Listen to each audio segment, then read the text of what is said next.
we we decided to have a special session for women's health.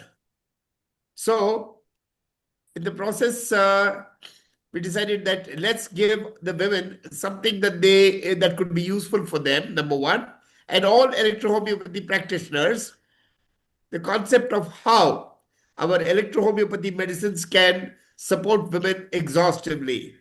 So, without taking too much time, I'll request Madam Beena to take over and introduce the session today.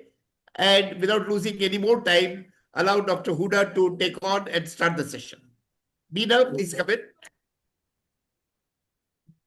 Yeah, good afternoon, everyone, and a warm welcome to all of you on today's session, a very special session which Dr. Huda has organized for all the lady practitioners and outside our circle. If anybody has joined, welcome you all on this Women's Day.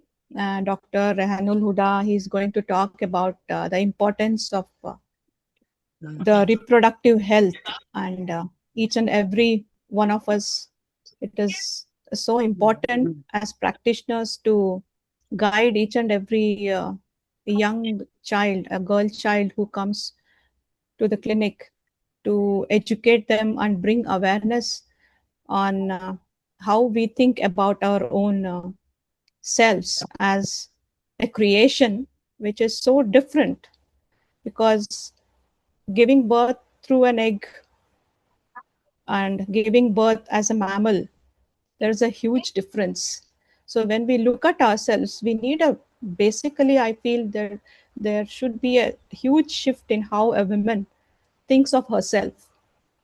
Only when she changes how in her thought process, the way she thinks of herself, that can happen only when we understand how the creation has given us these reproductive organs to create life itself. So holding life in the uterus, in the womb for 9 months, and helping the creation to happen is not an ordinary thing.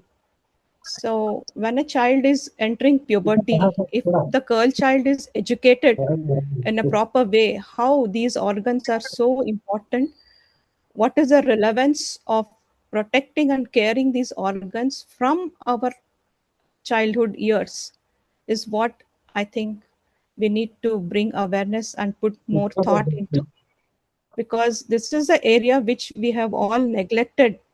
And as mothers also, I don't think so we educate a girl child seriously about the importance of the menstrual cycles, how clean and productive it is in formative years of her when she prepares her body for a childbirth.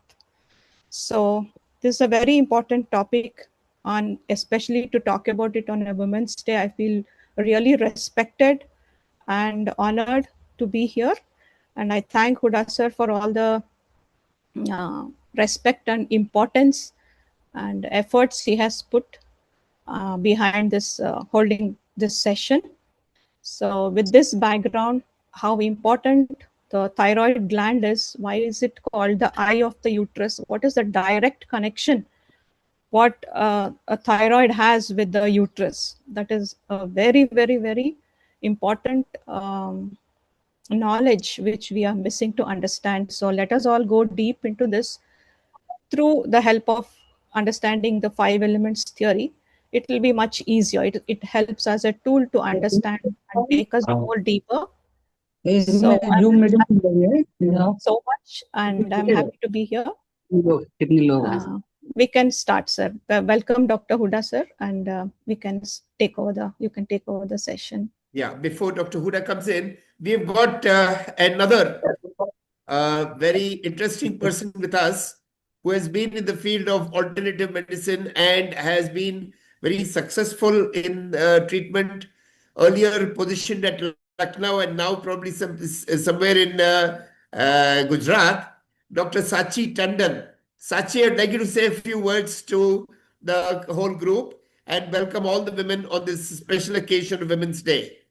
Sure, sir. Thank you very much for this opportunity. And thank you, Dr. Beena, for such an insightful information.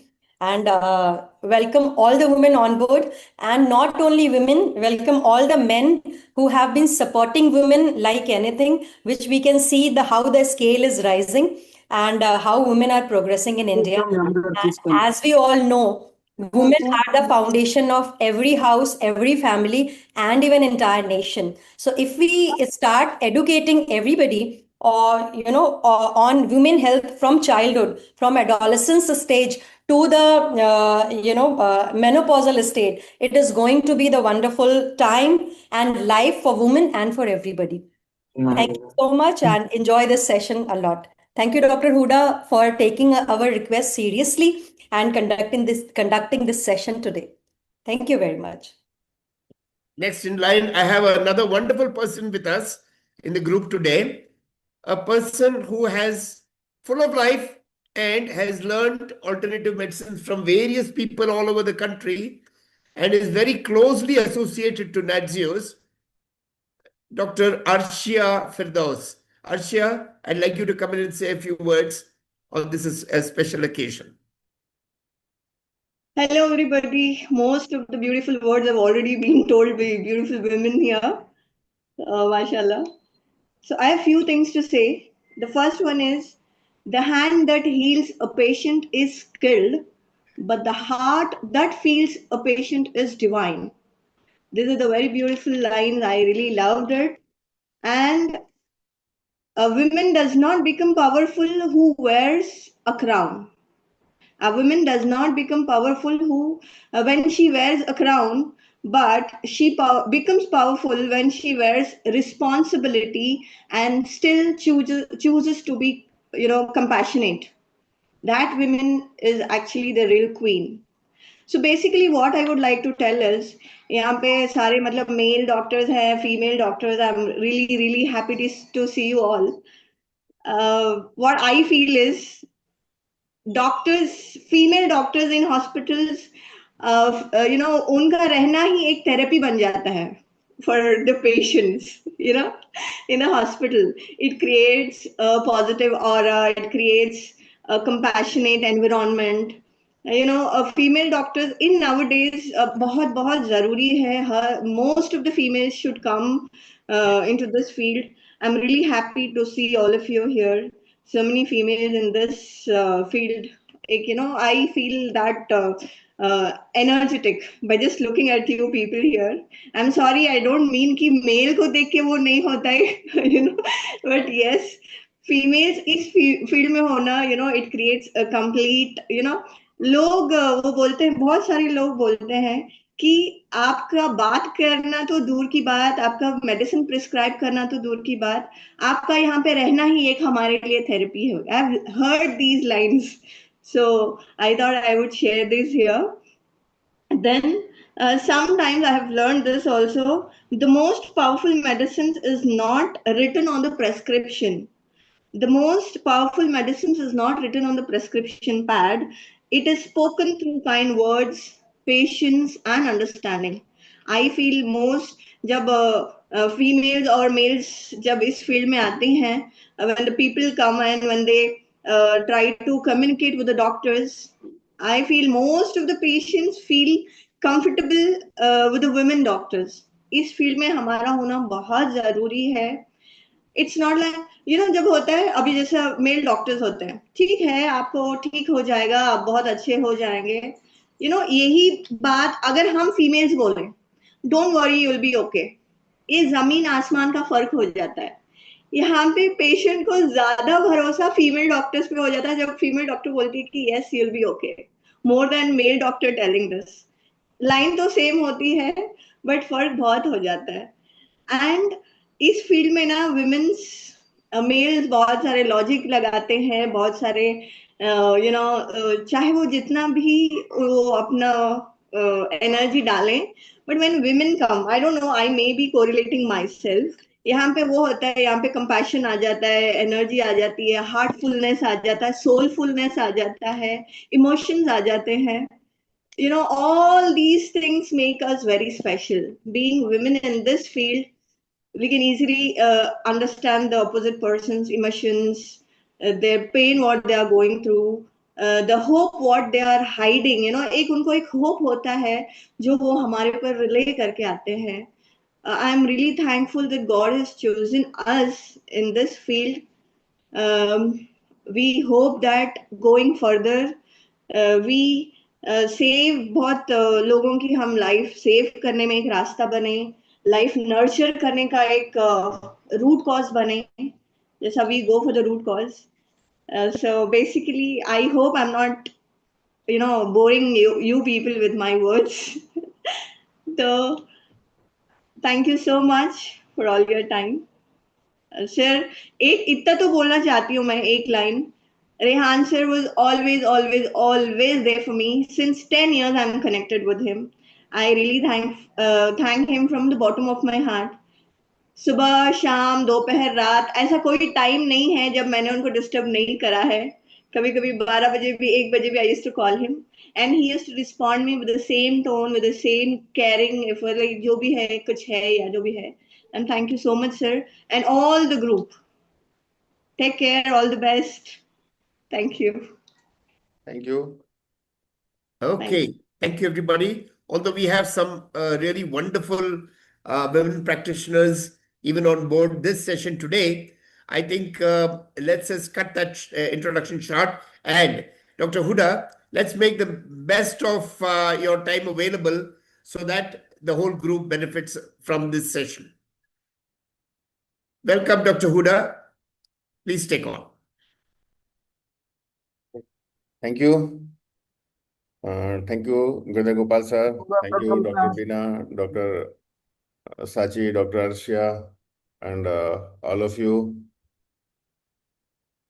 Thank you for joining this session.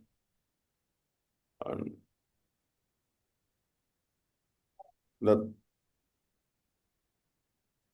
main thing of today's session is this, that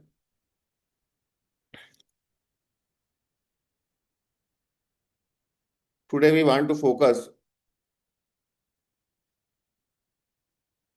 on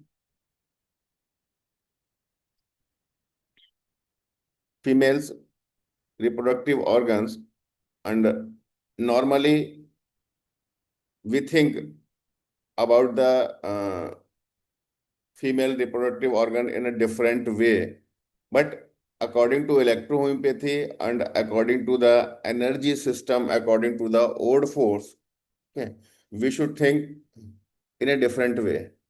And our practitioners are not thinking about that way.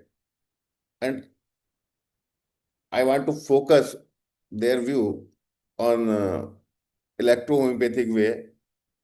So on this occasion, today we conduct this session.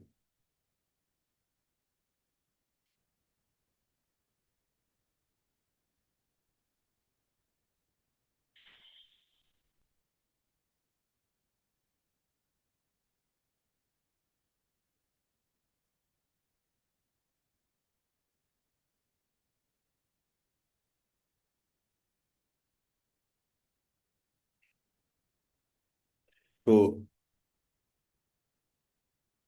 what is the importance of women reproductive health? Actually जो women reproductive health की जब बात आती है तो हम कहीं ना कहीं कुछ लिमिटेड डिजीज के अंदर ही सिमट करके रह जाते हैं.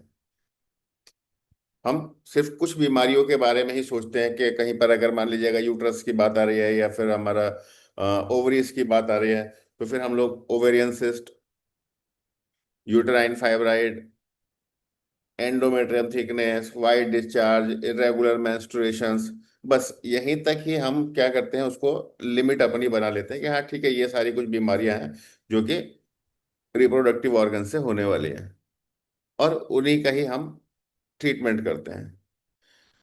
जबकि उससे अलग फीमेल्स के अंदर बहुत सारे ऐसे कंप्लेंट्स हैं जो कि सिर्फ और सिर्फ उनके रिप्रोडक्टिव ऑर्गन्स की वजह से ही हो रहे होते हैं.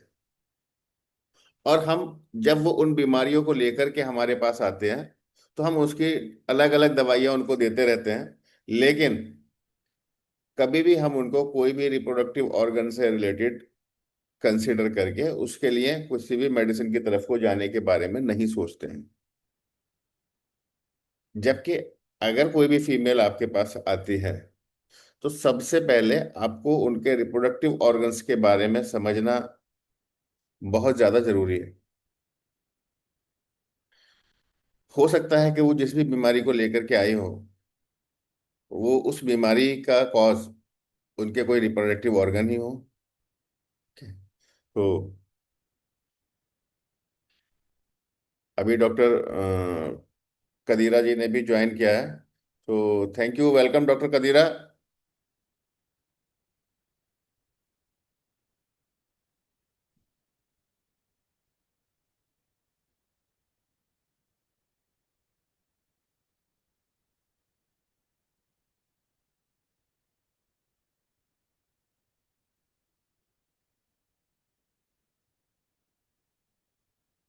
संजय जी, आप थोड़ा सा ये पैनल कंट्रोल करिएगा, अ, लोगों को एडमिट करने का। हाँ जी सर।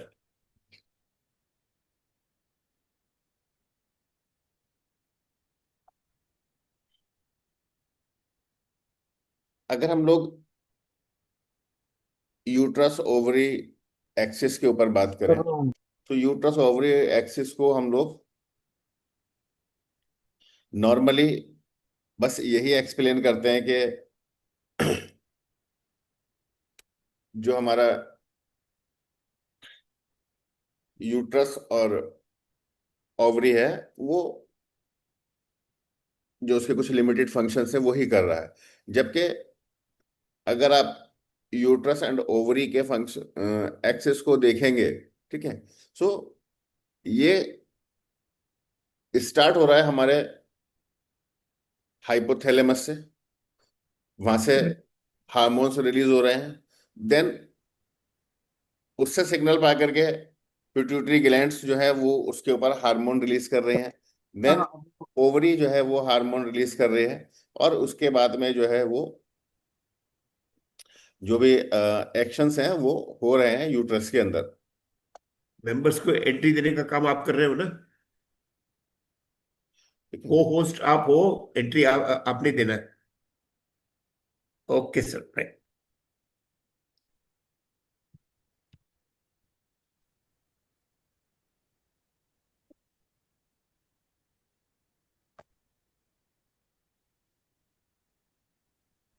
जी सर, आप भी को होस्ट हैं।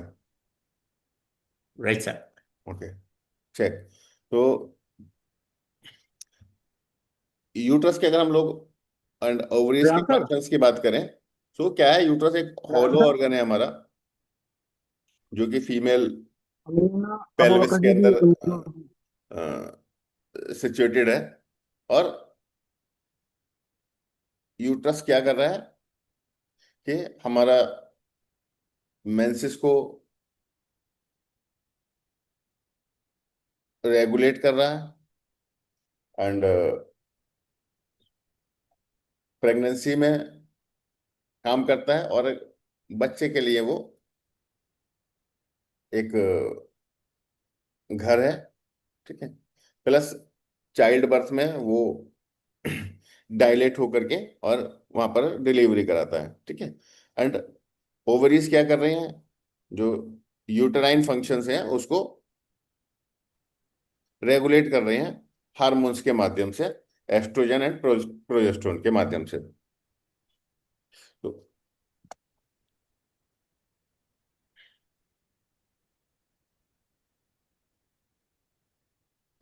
एंड जो मेंस्ट्रुएशन का रेगुलेशन हो रहा है वो कहाँ से हो रहा है? मेंस्ट्रुएशन का रेगुलेशन हो रहा है हमारे हाइपोथैलेमस से।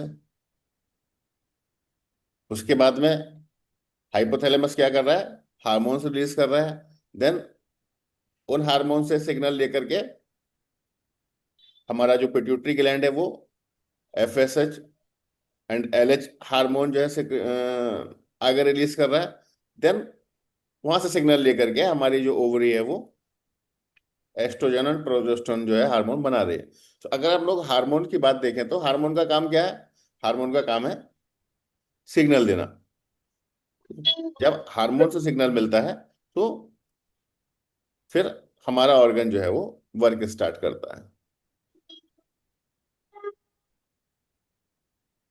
ठीक है? उसके बाद में यूट्रस का क्या? Implantation of embryo. जब जो हमारा फर्टिलाइजेशन है वो कहाँ पर होता है? फ्लोपियन ट्यूब में होता है। और फ्लोपियन ट्यूब के बाद में जो एम्ब्रियो है वो ट्रेवल्स करता है यूट्रस के लिए, और यूट्रस की वॉल से वो चिपक जाता है। फिर वहां पर यूट्रस जो है वो ब्लड की सप्लाई एंड ऑक्सीजन की सप्लाई करता है।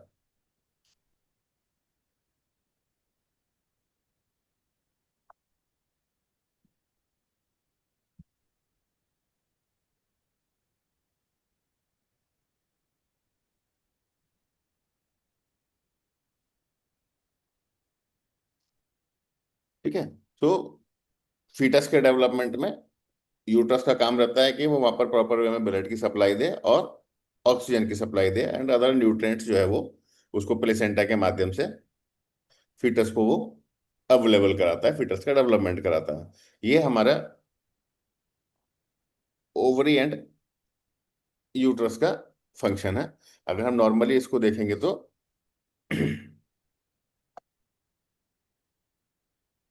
ठीक है, नॉर्मली अगर हम इसको देखेंगे तो इसका यूट्रस के जो फंक्शंस हैं वो regulation of menstruation, implementation of embryo and fetal development, childbirth contractions and prevention of postpartum bleeding। ये काम हमारा जो है वो यूट्रस कर रहा है। नॉर्मली जिन सब चीजों को आप यूट्रस के फंक्शन के ऊपर फोकस कर रहा है।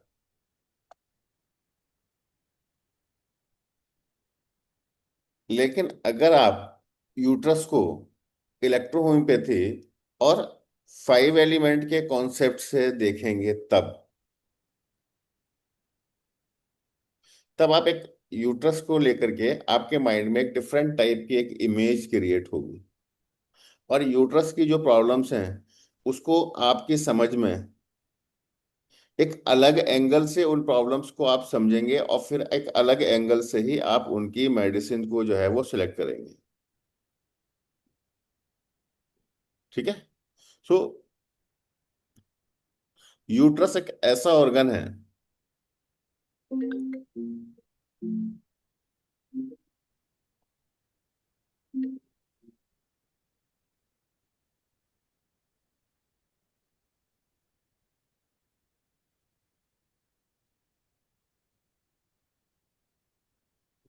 तो यूट्रस एक ऐसा ऑर्गन है जिसको जिसके फंक्शंस को चलाने के लिए अगर हम लोग एनर्जी के प्रोस्पेक्टिव से देखें, अगर हम एनर्जी के प्रोस्पेक्टिव से उसको देखें तो यूट्रस का जो सबसे ज्यादा क्लोजली रिलेशनशिप है वो है आपके किडनी से और वाटर एलिमेंट से। एंड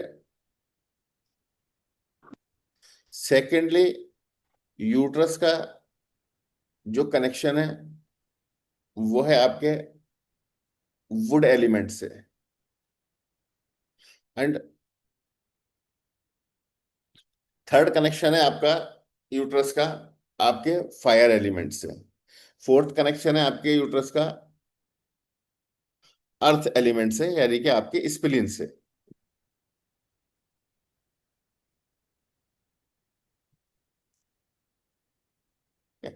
तो पहले नंबर पे किडनी से क्या कनेक्शन है यूट्रस का? किडनी जो है हमारी वो जिंक को स्टोर करती है। Kidney stores zinc and governs production. जो प्रोडक्शन है यूट्रस के अंदर उसको जो गवर्न करता है कोई, वो गवर्न करता है, उसको किडनी गवर्न्स करती है। एंड किडनी एनर्जी के अंदर डिफिशियंसी होने की वजह से इनफर्टिलिटी हो सकती है एंड डिलेड प्यूबर्टी हो सकती है, लो वाइटलिटी हो सकती है एंड प्री मेनोपॉजल सिम्टम्स जो है वो शो हो सकते हैं सिर्फ किसकी वजह से, किडनी की वजह से।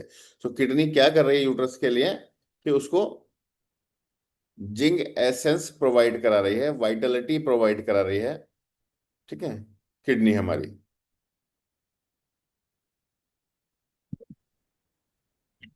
इसी तरीके से लीवर, लीवर क्या कर रहा है कि लीवर जो है वो रेस्पॉन्सिबल है किसके लिए, स्मूथ फ्लो के लिए। लीवर रेस्पॉन्सिबल है स्मूथ फ्लो के लिए।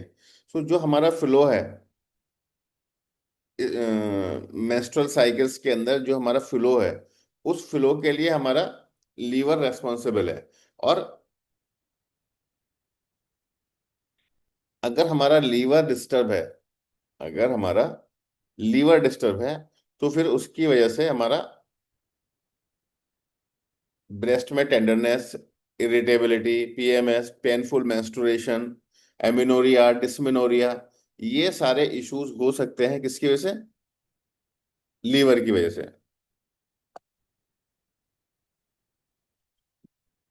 एंड स्प्लीन, स्प्लीन क्या कर रहा है, spleen produce the energy and blood.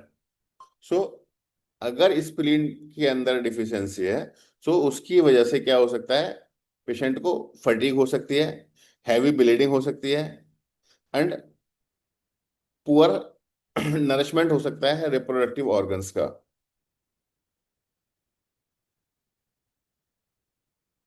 अगर हमारा फायर एलिमेंट डिस्टर्ब है, तो फायर क्या करता है, फायर गवर्न्स करता है ब्लड सर्कुलेशन को एंड इमोशनल बैलेंसेस को, ठीक है। एंड अगर फायर इम्बैलेंस है हमारा, तो उसकी वजह से क्या हो सकता है, एंजाइटी हो सकती है, इंसोम्निया हो सकता है, एंड इमोशनल डिस्टरबेंस हो सकते हैं।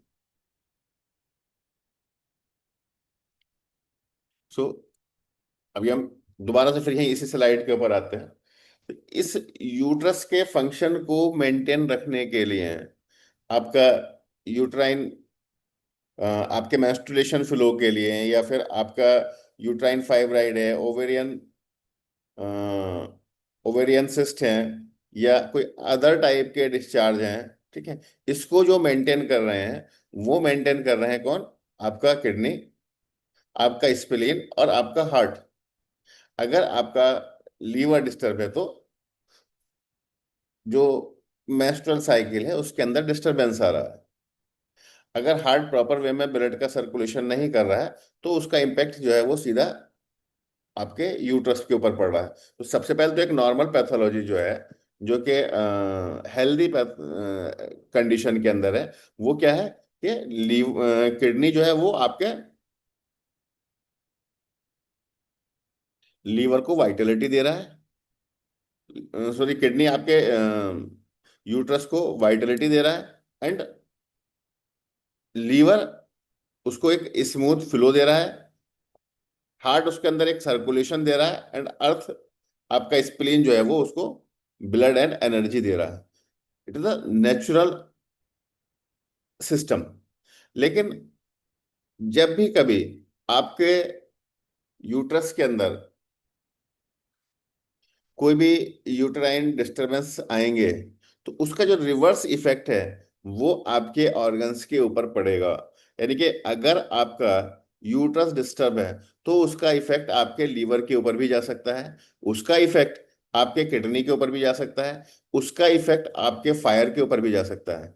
अगर आप देखेंगे तो यूट्रस आपका क्या कर रहा है कि यूट्रस आपकी बॉडी के अंदर आपका हीट एंड कोल्ड के अंदर को भी बैलेंस कर रहा है। जो आपका यूट्रस है वो आपकी बॉडी में हीट एंड कोल्ड को बैलेंस कर रहा है। कई बार आपने देखा होगा कि बहुत सारे पेशेंट ऐसे होते हैं जिनको कि मेंसेस कम होने लगते हैं। जब उसको मेंसेस कम हो रहे हैं पेशेंट को, और अगर आप ऐसे पेशेंट को देखेंगे, तो आपको पता चलेगा कि उसके पेशेंट के अंदर जो है बॉडी में उसके एक आपको हीट ज्यादा मिलेगी। तो हमारी बॉडी के हीट एंड कोल्ड सिस्टम को बैलेंस करने में भी एक जगह जो है वो हमारा ये मेंस्ट्रुअल सिस्टम जो है वो ये एक भूमिका निभाता है,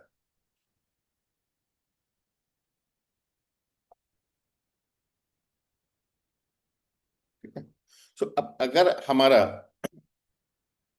यूट्रस डिस्टर्ब है, हमारा यूट्रस डिस्टर्ब है, यूट्राइन इश्यूज हैं, मेंसेस प्रॉपर नहीं हो रहे हैं, कोई उसको डिस्चार्ज हो रहे हैं, कोई ट्यूमर या सिस्ट है, तो हमारी बॉडी के अंदर कुछ और दूसरे डिफरेंट सिम्टम्स भी देखने के लिए मिल जाते हैं, जिसको कि हम नॉर्मली इग्नोर कर देते हैं और उसको कभी भी हम कनेक्ट नहीं करते हैं यूट्रस के साथ में। ठीक है। जैसे कि अगर हम लोग फिजिकल सिम्टम्स की बात करें तो हमें मिलता है fatigue, back pain, hormonal imbalances, anxiety, mood swing, irritation, लो इम्यूनिटी, हेडेक्स और स्लीप डिस्टरबेंस, स्लीप एप्निया। ये सारे सिम्टम्स भी हमें जो है वो पेशेंट के अंदर देखने के लिए मिलते हैं। लेकिन जब ये सारे सिम्टम्स हमको देखने के लिए मिलते हैं तो हम क्या करते हैं, हम इन सारे सिम्टम्स की मेडिसिन देना उसको स्टार्ट कर देते हैं और कभी भी जो है वो यूट्रस की तरफ को नहीं देखते हैं। तो आज के इस क्लास का मेन ऑब्जेक्टिव हमारा यही था कि अगर इस टाइप के दूसरे कोई कंप्लेंट्स लेकर के फीमेल्स आ रहे हैं या फीमेल्स के पास जो भी डिसऑर्डर्स आ रहे हैं, इसके अलावा भी आप कोई परेशानी लेकर के फीमेल्स आ रहे हैं, तो उसमें सबसे पहला आपका काम बनता है कि आप उसका यूट्रस के लिए भी कोई ना कोई मेडिसिन चलाएं या फिर उसको यूट्रस को भी एनालाइज करें। उसमें अगर आपको मिलता है कि हाँ कुछ डिस्टरबेंस है, तो उसके लिए आप यूट्रस की मेडिसिन को भी जरूर चलाएं। इसी तरह से अब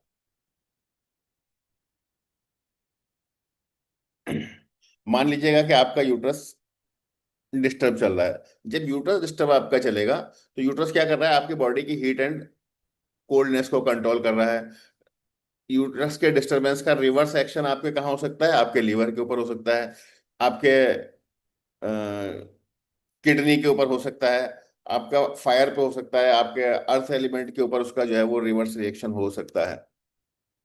अब अगर हम लोग हार्मोन्स की बात करें, ठीक है, तो किसी पेशेंट के अंदर एस्ट्रोजन और प्रोजेस्टेरोन अगर मान लीजिएगा वो डिस्टर्ब हो रहे हैं, तो वो ये डिस्टर्ब कहाँ से हो सकते हैं, ये डिस्टर्ब हो सकते हैं जबकि यूट्रस को यही हार्मोन्स रेगुलेट कर रहे हैं। लेकिन इसका रिवर्स इफेक्ट जब कभी आपके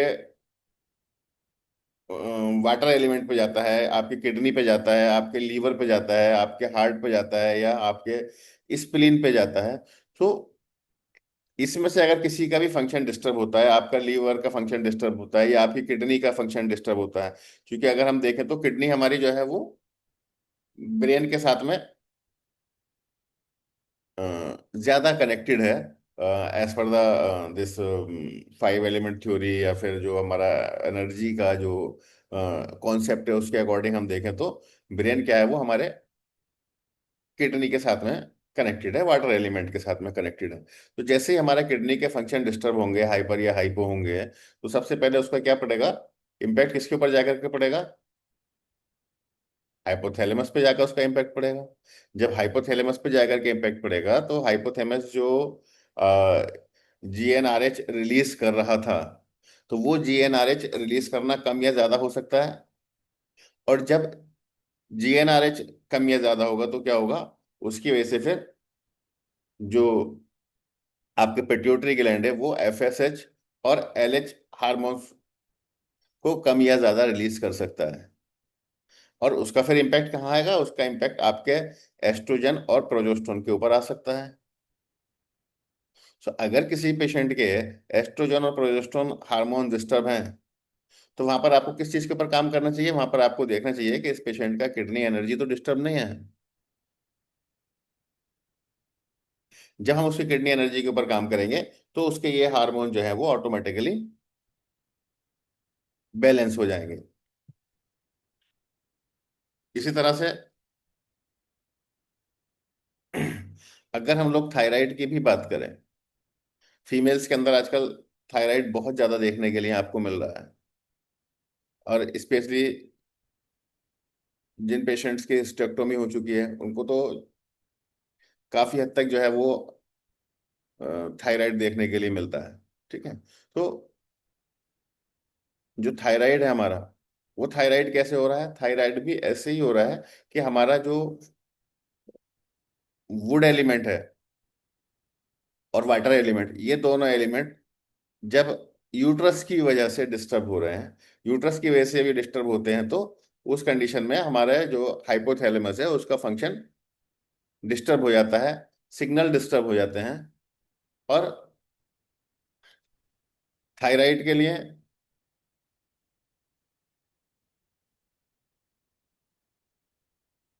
जो सिग्नल हाइपोथैलेमस हमारा पिट्यूटरी ग्लैंड को देते हैं, एंड देन पिट्यूटरी ग्लैंड जो है वो टीएसएच रिलीज करती हैं, और फिर ये टीएसएच जा करके इसको रिसीव करके इसे टीएसएच से सिग्नल रिसीव करते हैं हमारी जो थायराइड ग्लैंड्स है वो।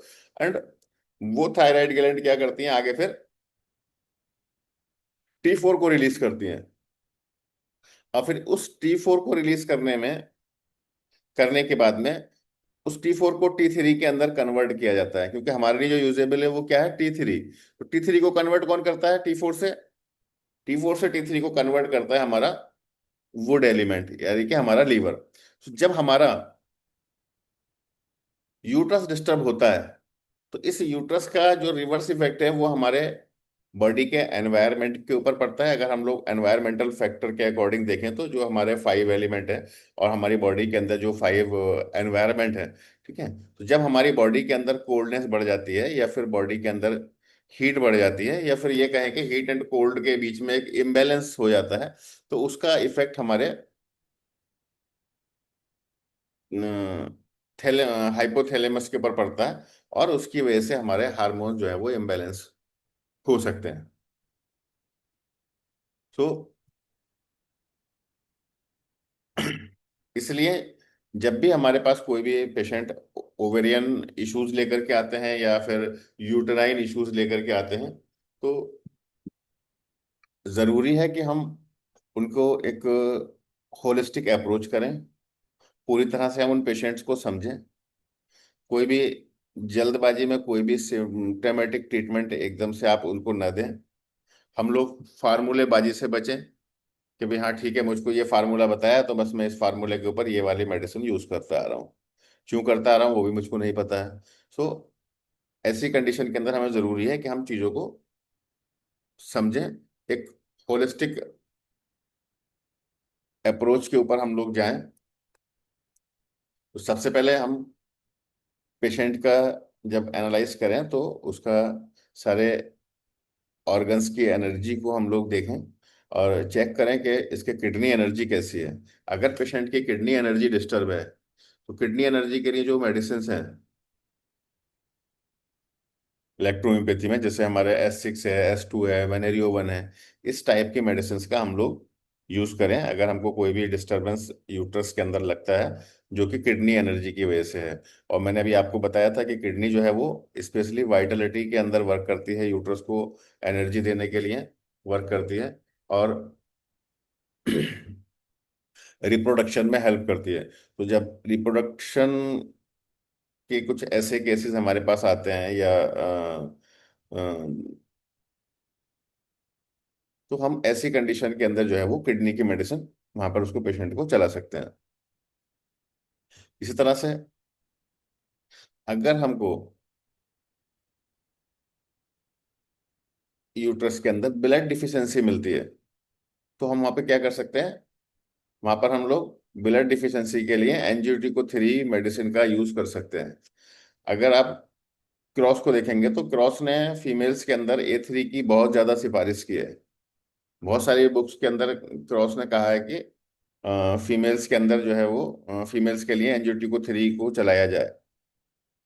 इस तरीके से अगर पेशेंट का मेंसेस इरेगुलर हो रहे हैं, तो उस कंडीशन के अंदर हम उसका लीवर एनर्जी चेक कर सकते हैं, और लीवर की एनर्जी अगर हमें डिस्टर्ब मिल रही है तो फिर हम लीवर की मेडिसिन वहां पर स्क्रोफलोसो 5 चला सकते हैं। और अगर हमको लगता है कि पेशेंट की स्प्लीन की एनर्जी डिस्टर्ब है जिसकी वजह से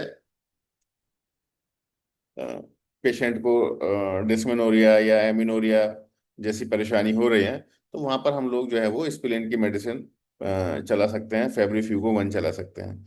सो जब भी हमारे पास कोई पेशेंट आ रहा है यूट्राइन इश्यूज को लेकर के,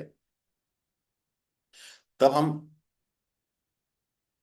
ये नहीं करेंगे कि बस हमको कोई पार्टिकुलर सेट फार्मूला है उस फार्मूले को हम वहां पर चला दें। हमें क्या करना है कि हमको उसको देखना है कि इसको जो यूट्राइन इश्यूज आए हैं, ये किस ऑर्गन की वजह से यूट्राइन इश्यूज आए हैं।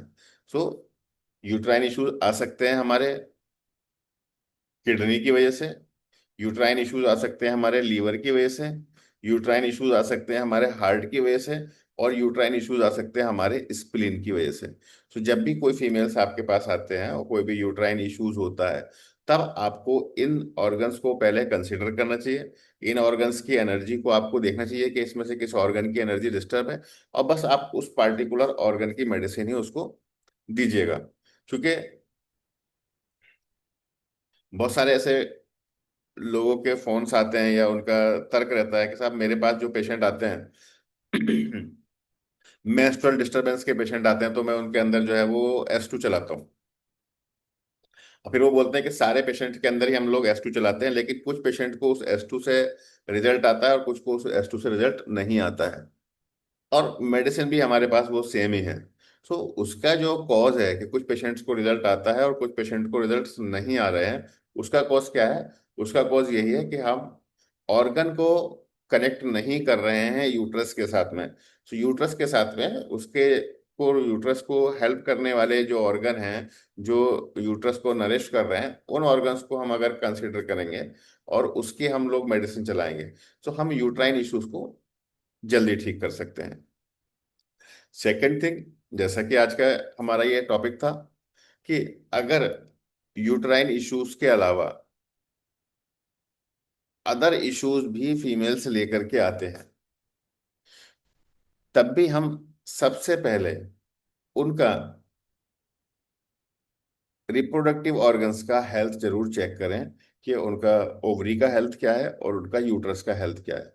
अगर उनको कुछ भी यूट्रस के अंदर परेशानी है या ओवरी के अंदर परेशानी है, तो हम उसका ट्रीटमेंट दें। और जब हम यूट्रस को और ओवरी को ट्रीट करेंगे, तो उनको जो अदर सिम्टम्स थे, जो प्रॉब्लम्स वो लेकर के आ रहे हैं, मेरे को आजकल फटीग बहुत ज़्यादा रहती है, मुझको बैक पेन रह रहा है, या मेरे अदर हार्मोनल इम्बैलेंसेस हो रहे हैं, एनजाइटी हो रही है, आजकल मूड स्विंग्स हो रहे हैं, ठीक है, इम्यूनिटी वीक हो रही है, हेडेक बहुत ज़्यादा रहता है, नींद नहीं आ रही है। अगर कोई भी इस टाइप की कंडीशंस पेशेंट लेकर के आपके पास आ रहा है, फीमेल पेशेंट, तो आप उसके यूट्रस को ज़रूर कंसीडर करें। और जितने भी ये यूट्राइन इश्यूज हैं, इन सारे इश्यूज को आप रिजॉल्व कर सकते हैं। लेकिन आप तभी इसको रिजॉल्व कर सकते हैं कि जब आप ये समझें कि इसको, ये जो यूट्राइन इशू आया है, वो किस ऑर्गन की वजह से आया है। और स्पेशली आप किडनी, लीवर और स्प्लीन, इन 3 ऑर्गन्स के ऊपर तो आप सबसे ज्यादा फोकस करें। इनफर्टिलिटी के अंदर भी यही 3 ऑर्गन सबसे ज्यादा रेस्पॉन्सिबल है। हाँ, अलग अलग पेशेंट में ये अलग अलग हो सकते हैं, ऑर्गन ये 3 ही है, लेकिन किसी पेशेंट में किडनी रेस्पॉन्सिबल हो सकती है, कहीं पर उस पेशेंट का अगर स्प्लीन डिफिशियंसी में जा रहा है तो उसका स्प्लीन रेस्पॉन्सिबल हो सकता है, कहीं पर आपका जो है वो लीवर रेस्पॉन्सिबल हो सकता है। ये आपके जो है वो अपने डायग्नोसिस का और एनालिसिस का पार्ट है कि आप कैसे समझेंगे कि इस और पेशेंट को, अगर ये इनफर्टिलिटी का पेशेंट है, कंसीव नहीं कर रहा है, या इसको बार बार जो है वो अ,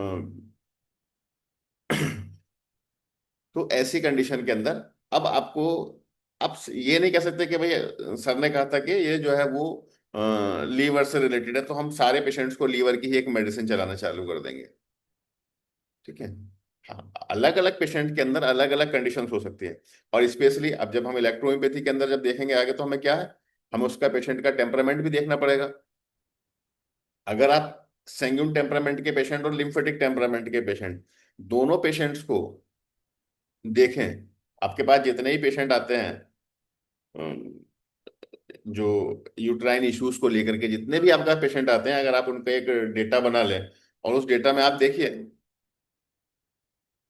लिख दीजिएगा कि ये लिम्फेटिक टेम्परामेंट का डेटा है और ये सैंग्यून टेम्परामेंट के पेशेंट्स का डेटा है, तो दोनों पेशेंट के जब डेटा आप देखेंगे, तो आपको पता लगेगा कि कौन से टेम्परामेंट में यूट्राइन इश्यूज ज्यादा हैं, किन पेशेंट्स, किस टेम्परामेंट के पेशेंट्स के फ्लो ज्यादा हैं और किस पेशेंट टेम्परामेंट के पेशेंट्स के फ्लो कम है। तो जब जो सैंग्यून टेम्परामेंट है, सैंग्यून टेम्परामेंट के अंदर क्या है कि सैंग्यून टेम्परामेंट के अंदर बॉडी के अंदर हीट है। सैंग्यून टेम्परामेंट में बॉडी के अंदर हीट ज्यादा है। और लिम्फेटिक टेम्परामेंट के अंदर क्या है, बॉडी में कोल्डनेस ज्यादा है। सो ये जो आपका यूटराइन हेल्थ है, ये आपके कोल्डनेस और हीट के ऊपर बहुत ज्यादा डिपेंड करती है। अगर आप नॉर्मली भी देखेंगे, घरेलू इलाज में भी देखेंगे, तब भी आप क्या करते हैं बस आप अगर ट्रेडिशनली देखेंगे तो जिस टाइम पर मेंस्ट्रुअल पीरियड चल रहे होते हैं तो उस टाइम पर आप क्या है कि कोल्ड जो हमारे फूड्स हैं उनको अवॉइड करना स्टार्ट कर देते हैं। ठीक है, जिन फूड्स के नेचर कोल्ड है वो हम उसको अवॉइड करते हैं। जिस फूड के नेचर जो है वो हीट क्रिएट करते हैं बॉडी में, हम उसका कंजम्पशन ज्यादा करते हैं। अब इसी तरीके से अगर हम लोग आगे फिर जा करके ऑर्गन के ऊपर देखें तो फिर वहां पर हमको कौन सा ऑर्गन को देखना चाहिए, उस ऑर्गन को देखना चाहिए जो ऑर्गन हमारा हीट डेवलप कर रहा है। आपकी बॉडी के अंदर हीट डेवलप करने वाले कौन से ऑर्गन्स हैं? आपकी बॉडी में हीट डेवलप करने के लिए आपके पास है लीवर और आपके पास है हार्ट। तो अगर हम लीवर की बात करें तो हमारे पास मेडिसिन स्क्रोफ्लोसो 5 हो गई, और अगर हम लोग हार्ट की बात करें तो मेडिसिन हमारे पास एंजियोस्टिको 3 हो गई। तो ये दो मेडिसिन वहां पर बनती हैं। इसी तरीके से अगर जब आपका पेशेंट कंसीव कर लेता है, अबॉर्शन से बचने के लिए सबसे पहले आप क्या अवॉइड करना चालू करते हैं ट्रेडिशनली? ट्रेडिशनली फिर आप क्या करते हैं, फिर आप गर्म चीजें अवॉइड करना स्टार्ट करते हैं। स्पेशली इन फर्स्ट सेमेस्टर में तो आप यही करते हैं पहले 3 महीनों में कि भाई कम से कम जो है वो गर्म चीज इसको ज्यादा ना खिलाई जाए, और जो फूड आपके कोल्ड है नेचर के अंदर वो आप उसको कंज्यूम कराते हैं। अब इसको अगर आप मेडिसिन में देखें या अपने ऑर्गन्स में देखें तो आपकी बॉडी के अंदर ऐसे कौन से ऑर्गन्स हैं जो कि कोल्डनेस के ऊपर काम कर रहे हैं? तब फिर आपको मिलते हैं स्प्लीन मिलता है, आपको आपको किडनी मिलती है। ये दो ऑर्गन यहाँ पर आपको जो है वो कोल्डनेस को मेंटेन करने के लिए मिलते हैं। तो ऐसी कंडीशन में अबॉर्शन से बचने के लिए फिर इसका मतलब क्या हुआ कि किडनी की मेडिसिन और स्प्लीन की मेडिसिन आपके लिए बहुत ज्यादा हेल्पफुल हो सकती है। क्या करना है आपको, हीट को रिड्यूस करना है, हीट नहीं बढ़ाना है। फिर ऐसी कंडीशन में आपको वो मेडिसिन भी अवॉइड करनी चाहिए जो बॉडी के अंदर हीट क्रिएट कर रहे हैं।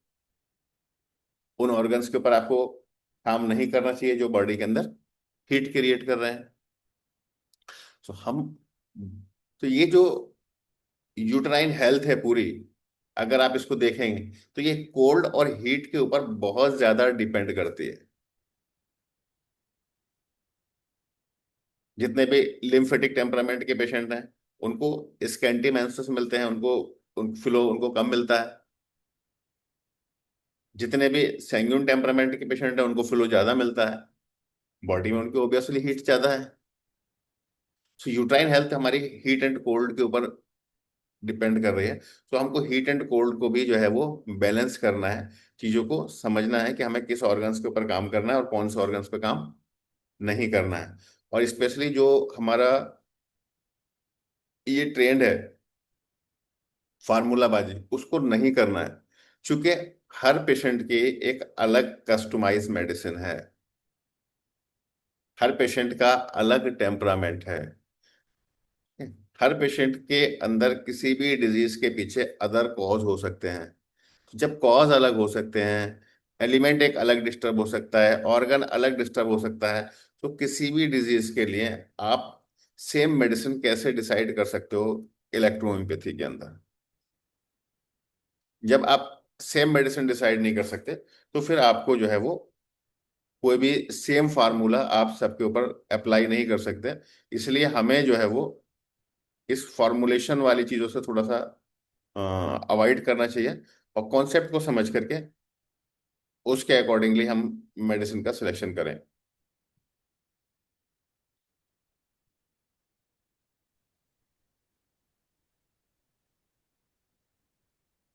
Okay, so thank you. और अगर आपके किसी के भी कोई क्वेश्चंस हों तो आप लोग मेरे से पूछ सकते हैं।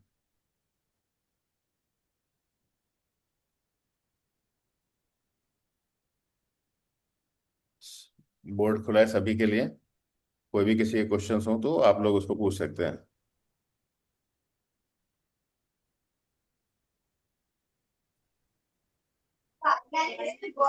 हेलो यस, जसविंदर जी सर, बोलिए। ऐसे केसेस में जैसे संगवाइन टेम्परामेंट है, तो टेम्परामेंट की मेडिसिन तो हमें देनी है, और प्लस वो थायराइड का पेशेंट है, हम्म। तो हमें लीवर और वाटर को ट्रीट करना है फिर? ये अब आपको देखना है कि आपको लीवर को ट्रीट करना है या वाटर को ट्रीट करना है। मतलब सिंगल ऑर्गन को ट्रीट करना है हमें? सिंगल ऑर्गन को ट्रीट करना पड़ेगा यहाँ पर। आपको ये देखना है कि इस पेशेंट के स्प्लीन को ट्रीट करना है आपको, या इसके वाटर एलिमेंट को ट्रीट करना है, किडनी को, या फिर इसके जो है वो लीवर को ट्रीट करना है। ओके। अब पेशेंट चूंकि सैंग्यून टेम्परामेंट का अगर आप पहले ही बता रहे हो, तो इसका मतलब बिल्कुल क्लियरली बनता है कि लीवर उसका और उसका हार्ट ऑलरेडी जो है वो एक्सिस में होगा, हाइपर एक्टिव होगा। तो आपका थायराइड का जो ये पेशेंट केस है, आपके स्पेशली इस आपके केस के अंदर जो मेरा एक आइडिया है, वो वहां पर जो है वो किडनी को ही ट्रीट करना बेटर होगा। राइट। अर्थ को ट्रीट ओवर थिंकिंग पेशेंट भी है ये?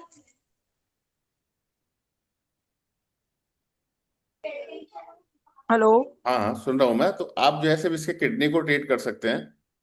और इससे जब आप किडनी को ट्रीट करेंगे तो उसी से ही जो है वो इस पेशेंट के अंदर आपको आराम मिलेगा। Okay sir. Hello sir. Yes. Sir एक पेशेंट है, she is 29 years old and she is a sanguine temperature temperament, और उसका सब टेस्ट करा है, हस्बैंड का टेस्ट करा है, but she is unable to conceive and now she has been depressed since 6 years, she is not able to conceive, so what treatment can be given उसका and what to आपको avoid? उसका आप पूरा एक analyse करिएगा, पूरी उसकी history लीजिएगा। ठीक है। और या उसका एज कितना है पेशेंट का? She is 29 years old. 29 year. तो कम से कम उसकी पिछली 10 साल की भी आप उसकी हिस्ट्री लीजिएगा। ठीक है। हम्म। और फिर आप देखिएगा कि उसका पेशेंट का कौन सा एलिमेंट डिस्टर्ब है, उसी के अकॉर्डिंगली आप जो है वो उसको ट्रीटमेंट करिएगा। सर मेनली जिस कंसीवनेस इनफर्टिलिटी के लिए मेनली ऑर्गन तो किडनी की ही आएंगी ना सर? किडनी के अलावा जो भी अभी मान लीजिएगा अदर, पेशेंट है कोई ऐसा जिसका दूसरे एलिमेंट डिस्टर्ब है, तो उसकी वजह से भी तो किडनी डिस्टर्ब हो सकती है ना। नहीं तो उसका मेन मैंने कॉज देखा है कि किडनी है, because she is not getting regular periods, मतलब गोलियां खाती है, 20 दिन अगर भी आप धक्का रेगुलर पीरियड की बात कर रहे हैं मैडम, तो पीरियड के लिए रेस्पॉन्सिबल है आपका लीवर। अच्छा अच्छा, okay okay sir, so first I will consider liver and then after when the period is normal then first, I'll go for the kidney. सबसे पहले आप उसका एक हिस्ट्री लेकर के प्रॉपर उसका डायग्नोस करिए कि स्प्लीन, किडनी एंड लीवर, हम्म ठीक है, और हार्ट, इन तीन में से, चार ऑर्गन्स में से किस ऑर्गन की एनर्जी लो चल रही है। ओके ओके ठीक है। सर। उस जो हम्म ऑर्गन की एनर्जी लो चल रही है उसी ऑर्गन को आप ट्रीट करिएगा। ओके। और सर एक जो प्रॉब्लम चल रहा है ना वो जा ही नहीं रहा है एंड आई कैनॉट सॉल्व। जो लेडी है उसको मतलब पीएम, उसको 5-7 साल से पीएमएस सिंड्रोम चल रहा है, आता है जाता है, 1 साल होता है रेगुलर होता है, फिर 15 दिन, फिर 3 महीना, मतलब और उसको पूरा बैलेंस हट गया है पूरा, मतलब मुझे लगता है हर एक ऑर्गन उसका डिस्टर्ब हो गया है and she is a diabetic patient. उसको नींद का प्रॉब्लम, उसको एंजाइटी हो रही है, उसको मतलब अनइजीनेस लग रहा है कि अभी पीरियड होएगा, अभी पीरियड होएगा, एज और कितनी है मतलब उसकी? She is 54 years old। 50? 54। 54 year old है। जी। 3 महीने में पीरियड आया, 1 महीने में आया, 6 महीने में आया हो एंड सकता है उसको अभी मेनोपाजल की वजह से ऐसा कुछ हो रहा हो। हाँ सर, उसको सोनोग्राफी भी मैंने निकालने बोला, वो भी क्लियर आ रही है, उसमें कुछ मेनोपॉज सिम्टम्स नहीं बता रहा है। नहीं, तो आपको सिर्फ उसके एलिमेंट आप चेक करिएगा कौन सा ऑर्गन उसका डिस्टर्ब है। ये चार ऑर्गन जो मैंने बताए, ये चारों ऑर्गन आप उसके चेक करिएगा। ठीक है। और फिर ऑर्गन तो सर स्प्लीन डिस्टर्ब है, तो बिकॉज बस वो स्प्लीन को, डायबिटिक तो है। स्प्लीन डिस्टर्ब है तो कुछ करना ही नहीं है, आपको सिर्फ स्प्लीन का ट्रीटमेंट देना है। ओके ओके, और सर कुछ इलेक्ट्रिसिटी डालना है इसमें? स्प्लीन के लिए जो येलो, इलेक्ट्रिसिटी है वो हमारी येलो इलेक्ट्रिसिटी स्प्लीन येलो के है लिए येलो है, रेड इलेक्ट्रिसिटी हार्ट के लिए है, ग्रीन इलेक्ट्रिसिटी हाँ लीवर के लिए है, ब्लू इलेक्ट्रिसिटी किडनी के लिए है, एंड व्हाइट इलेक्ट्रिसिटी लंग्स के लिए है। जी। तो येलो इलेक्ट्रिसिटी भी इसमें चला दे सकते हैं हम? जी। येलो इलेक्ट्रिसिटी डाल सकते सर? बिल्कुल। क्योंकि ये एक वजह से ना सर, मतलब मल्टीपल प्रॉब्लम है। अब वो उसकी जो जब भी प्रॉब्लम की कोई लिस्ट। एक एलिमेंट डिस्टर्ब होता है, our body is complex body, Maity ji ने क्या कहा था, complex complex is curator. Yes yes, तो बराबर। हमारी बॉडी क्या है, कॉम्प्लेक्स बॉडी है। जब भी कोई एक ऑर्गन डिस्टर्ब होगा तो दूसरे ऑर्गन तो डिस्टर्ब उसके साथ में होने ही है। लेकिन हमारा काम यह है कि हम वो चेक करें कि फर्स्ट ऑर्गन कौन सा है जो डिस्टर्ब हुआ था। तब हम रूट ओ। कॉज पे जाएंगे। रूट कॉज का मतलब ही क्या होता है कि हम फर्स्ट ऑर्गन पता करें कि सबसे पहले डिस्टरबेंस कहाँ से चला है। ये अगर हम लोगों ने कोई आगे का ऑर्गन ठीक कर भी दिया और फर्स्ट ऑर्गन ठीक नहीं किया, तो फिर दोबारा से वो ऑर्गन बीमार हो जाएगा। मीन्स रूट कॉज की एनर्जी की दवा उसे हमेशा हमको देना है, इसका मतलब ये हो गया ना? जी बिल्कुल। Okay okay. और उसके अलावा सिम्टोमेटिक दवा दे सकते हैं ना हम सर? सिम्टोमेटिक पे जाना ही नहीं है मैडम, सिम्टम तो अपने आप ही खत्म हो जाएंगे। ये 45 ईयर्स 35 ईयर्स के बाद में जितने भी पेशेंट आते हैं ना सर, वो एक प्रॉब्लम लेके नहीं आते, 10 20 प्रॉब्लम लिस्ट में लेकर लेकर आ दस जाते बीस हैं। प्रॉब्लम और जो वो लेकर के आते हैं patient, that is symptoms. Yes yes, you are absolutely ठीक है। Right sir. जब आप ये रूट कॉज पेशेंट पे काम करेंगे तो वो सिम्टम्स अपने आप ही डिसअपियर हो जाएंगे। ने परफेक्ट बोला सर, ये पेशेंट को डायबिटीज है तो अभी उसको स्टमक का प्रॉब्लम भी चालू होगा, मतलब spleen is responsible. Okay sir, thank you thank you. Sir root cause पे कैसे काम कर सकते हैं जब हम कॉज ही नहीं, एफर्ट्स नहीं डाल रहे कि समझे कि कॉज क्या है? जी, सबसे पहले तो हमको कॉज के ऊपर ही एफर्ट डालना होगा।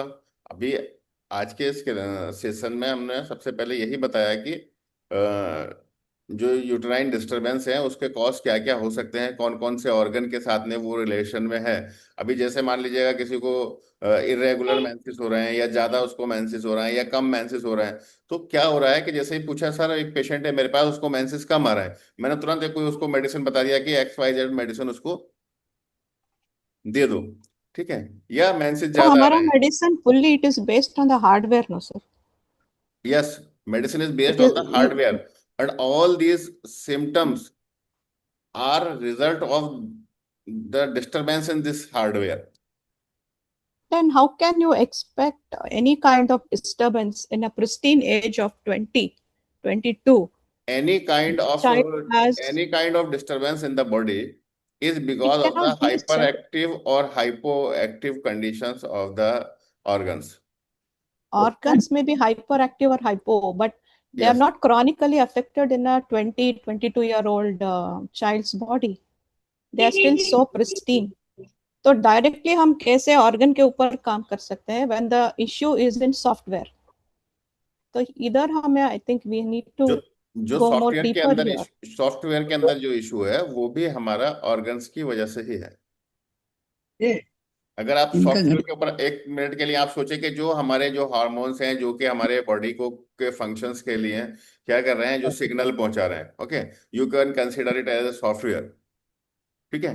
बट वो जो सिग्नल्स वहां पहुंचा रहे हैं और जो वो सिग्नल्स रिलीज कर रहे हैं, सिग्नल का रिलीज करना और फिर रिलीज होने के बाद में उस ऑर्गन तक पहुंचना।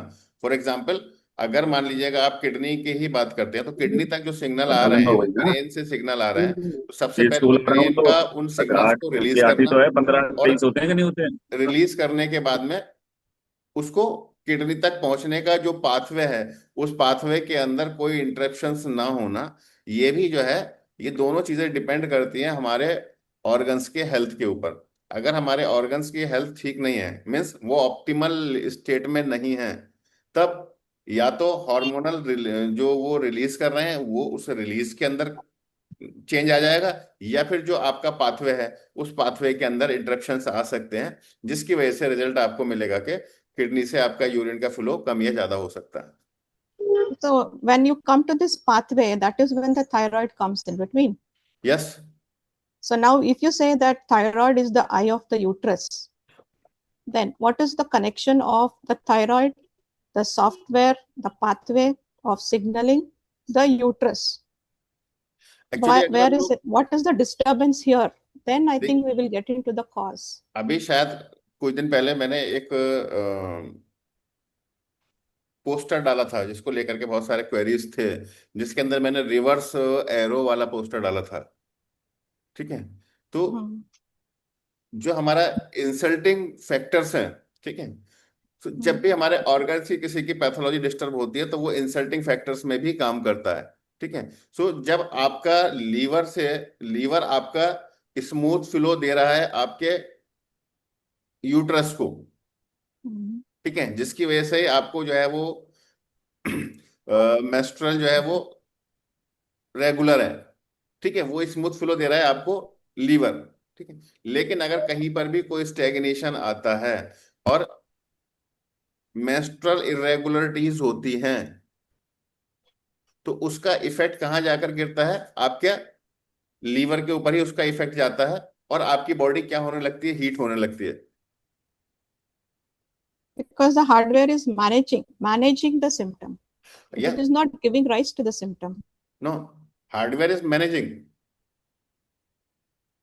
The organs are managing the symptoms, but not giving rise to the symptoms. Symptoms जो है एक्चुअली ऑर्गन सिम्टम दे ही नहीं रहा है। सिम्टम्स अगर हम देखेंगे तो सिम्टम्स जो देते हैं स्पेशली वो जो लोकल एरिया के अंदर जो लोकल सेल्स हैं वो वहां पर हमको सिम्टम्स दे रहे हैं। और वो सिम्टम्स इसलिए दे रहे हैं क्योंकि उनको जो भी सप्लाई पहुंचा है वो उनको प्रॉपर सप्लाई नहीं पहुंचा है, उसलिए वो वहां पर जो है वो सिम्टम्स को शो कर रहे हैं। Like we Maybe we have need to in go. the Dawn method, like we have the spine, any physical variation in the spine can have an emotional correlevance. And emotional correlevance can cause a physical change in the positioning of the spine. Later Yes. Yes. Yes. There are so many other external factors which can influence the signaling. Yes, like external environment, और फिर आप किस ऐसे environment में रह रहे हैं जहाँ से आपके कोई इमोशंस आपके ज्यादा ट्रिगर तो नहीं हो रहे हैं, ठीक है। तो ये सारे फैक्टर्स भी आपको क्या, फॉर एग्जाम्पल लीवर, अगर हम लोग बात करें सिर्फ लीवर की, तो लीवर का क्या है कि लीवर जब भी डिस्टर्ब होता है तो क्या लाकर लेकर के आता है, लीवर एंगर लेकर के आता है, इरिटेशन लेकर के आता है। लेकिन अगर आप इसका उल्टा सोचें, मतलब अगर लीवर डिस्टर्ब है तो उसकी वजह से एंगर आएगा, आपको इरिटेशन आएगी। लेकिन अगर आपका लीवर हेल्दी है बट आप किसी ऐसे एटमॉस्फेयर के अंदर हैं जहां पर कि आप रेगुलर एंगर में हैं और इरिटेशन में हैं, तब कुछ टाइम के बाद में आपका लीवर डिस्टर्ब हो जाएगा। सर ये सिग्नलिंग के बारे जो बात हो रहा है सर, तो देयर इज वन थिंग कि glands are the signalling centres of our body. तो Yes. जैसे इलेक्ट्रोमियोपैथी में there is one medicine C1 जिसको बोलता है very women specific and very gland specific, मतलब उसका मेन रोल है ग्लैंड्स को रेगुलेट करना। बट ये 5 एलिमेंट्स में कहीं भी C1 का जिक्र नहीं है सर, मतलब कि तो मतलब how do you see C1 here sir, मतलब एज ए नहीं सर, मेडिसिन? ऐसा नहीं है कि सीवन का कहीं जिक्र नहीं है। अगर आप सीवन की बात करेंगे तो सीवन जो है वो एक फायर के लिए मेडिसिन है। ओके सर, मतलब S1 का काउंटर पार्ट हो गया, वो यस, काउंटर पार्ट नहीं, उसका वो क्या बोलेंगे, पार्टनर पार्ट है। पार्टनर हो गया। हाँ राइट सर। तो ओके, तो सर थोड़ा मतलब जैसे C1 स्पेसिफिकली मैं बहुत यूज करता हूँ इन वुमेन इश्यूज, एंड मुझे लगता है कि मतलब it is very effective, but मुझे ना थोड़ा कंफ्यूजन होता है कि कैसा डाइल्यूशन होना चाहिए, क्या डो, स्पेशली डाइल्यूशन को लेके कि मतलब should I give C1 in strong dose और वीक डोज, तो वो क्या असर करेगा इसमें ग्लैंड अगर पे, मान कैसा लीजिएगा असर आपके करेगा? पेशेंट जो है वो सैंग्यून टेम्परामेंट का है राइट और सर। यंग एज का है, स्पेशली 40 तक है और सैंग्यून टेम्परामेंट का है, तो आप सीवन को ज्यादा स्ट्रॉन्ग डोज में ना दें। ओके पेशेंट आपका लिम्फेटिक टेम्परामेंट का है या फिर सैंग्यून का भी है बट आफ्टर 50 है, तो वहां पर सीवन आपका जो है वो स्ट्रॉन्ग डोज में ओके है। ओके सर, जैसा मैंने वो बुक में पढ़ा था कि during pregnancy also C1 plays a very prominent role, की मतलब जैसे इनिशियल फेजेस में लोअर डाइल्यूशन में देते हैं एंड ड्यूरिंग डिलीवरी टाइम जब आता है तो even every 5-10 minutes they will give in strong dilution, strong dose, so that delivery is painless and मतलब इजी। तो मतलब इस पे भी थोड़ा सर बताइए ना, मतलब। नहीं, जैसे मैंने बिल्कुल, ये तो एक आसान सा ही है और बिल्कुल इजी समझने वाली बात है।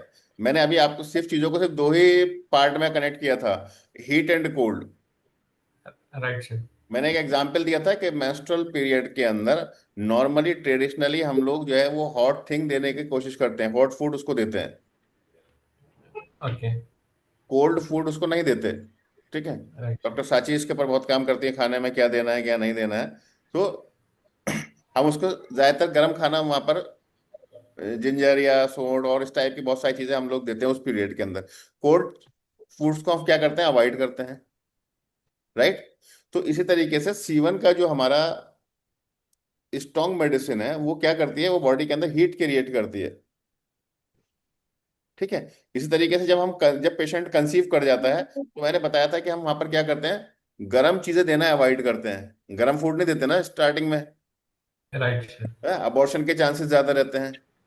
ओके। राइट। तो वहां पर आपको क्या देना है, ठंडी चीजें। कोल्ड देना है। हाँ। अब अगर हाँ। आपको इसका नेचर बदलना है सीवन का, तो आप क्या करेंगे, फिर लाइट डाइल्यूशन में चले लाइटर जाएंगे। डाइल्यूशन में ही आप इसको देंगे स्टार्टिंग फेज के अंदर। राइट।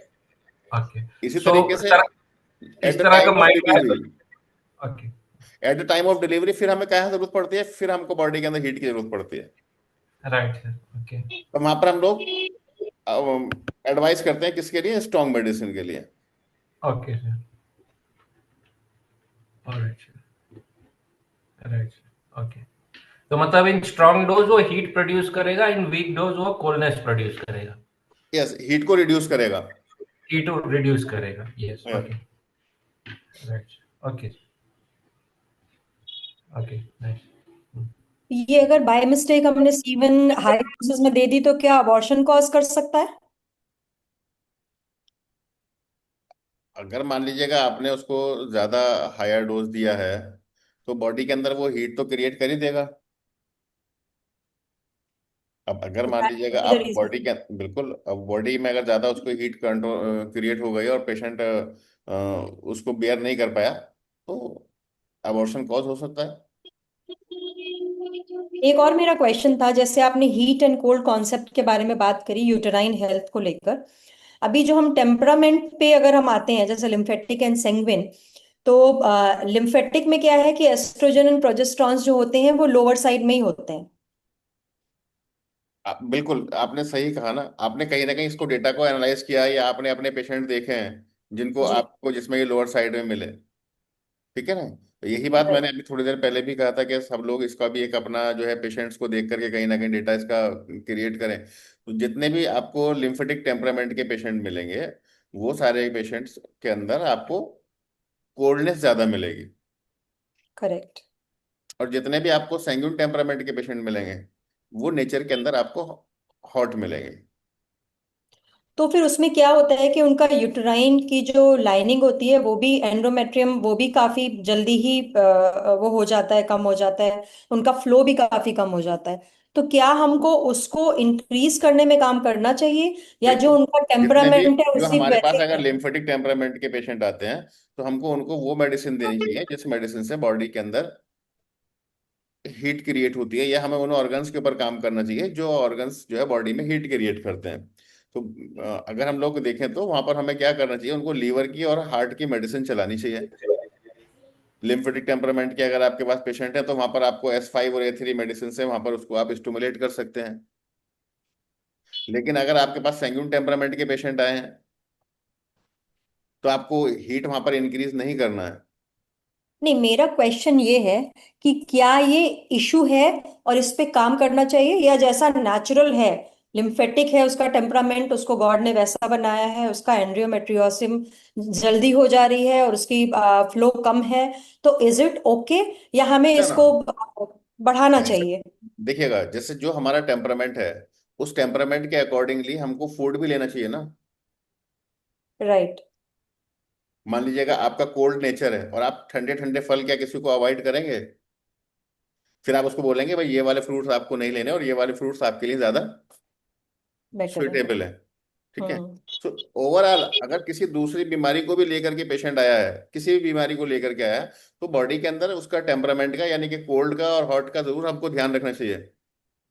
जो हमारे ये 5 एलिमेंट हैं, 5 ऑर्गन्स हैं, इसके अंदर 2 हमारे हॉट की साइड में है और 2 कोल्ड की साइड में है।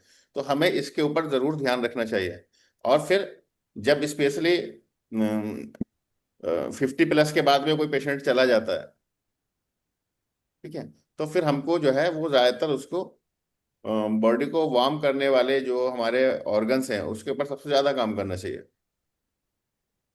अब अगर हम इसको फर्टिलिटी से जोड़ें तो उस हिसाब से जो लिम्फेटिक लोग हैं उनकी उनके क्योंकि हॉर्मोन्स ऑलरेडी कम होते हैं, तो उनकी जो रिप्रोडक्टिव एज का साइकिल है वो भी कम होगा सेंग्विन से, क्योंकि उनका सर्कुलेशन हाई है, उनके लेवल्स ज्यादा हैं। बिल्कुल, अलग अलग टेम्परामेंट के फीमेल्स के अंदर जो है वो उनके मेनोपॉज की जो एज होती है वो अलग होती है। अगर इसका पूरा एक कोई डेटा सर्वे कराया जाए कि किस टाइप की फीमेल्स को जो है वो मेनोपॉज किस एज में हुआ, तो फिर एक ये पूरा ही एक एनालाइज होकर के आ सकता है सामने कि कौन से टेम्परामेंट के पेशेंट्स को जल्दी मेनोपॉज हुआ है और किस टेम्परामेंट के पेशेंट्स को देर से मेनोपॉज हुआ है। अब आजकल करंट टाइम में जो कंसेप्शन की एज है वो यूजुअली 35 में लोग सोचते हैं कि अब हम बच्चा पैदा करें। उसमें तब तक क्या होता है, जब उनका पॉजिटिव रिजल्ट्स नहीं होते हैं तो उनको हाई बीपी के साथ में वो ये इश्यूज लेकर आते हैं। हम्म, तो इसमें अभी एलोपैथी में तो क्या है कि वो फर्टिलिटी में जाएंगे तो उनको हॉर्मोन्स इंजेक्ट करे जाते हैं। तो हम्म। हमें तो ऑर्गन्स पे ही काम करना पड़ेगा कि हमारे पास में भी कुछ ऐसा है कि नहीं नहीं, हम हमें कमिट तो कर सिर्फ सकते हैं कि ऑर्गन्स के ऐसा ऊपर ही है। काम करना है। नेचुरली हम ऑर्गन्स को स्टिमुलेट करेंगे जिससे कि जो है वो उनके हार्मोन्स जो है वो रिलीज हो सके।